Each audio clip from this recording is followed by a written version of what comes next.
So let's see how to see the the modules or the package installed in your Python directory. There are two ways. First, uh, I will show you this one, which will use the help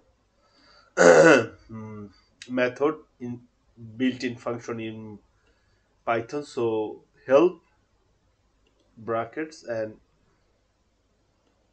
to co- to indices, and then press enter.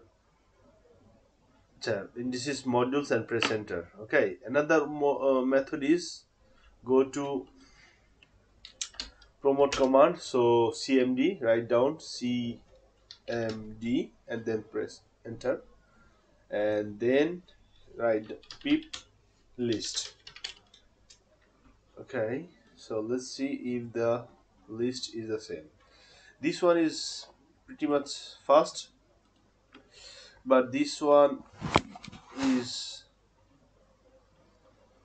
uh, more detailed, let's say. And then uh, one one uh, I mean, once you have imported, import uh, os. Then, in order to know what, from where, from which directory it is taking or importing, you have to write this print os dot underscore underscore file underscore underscore close. So now you get the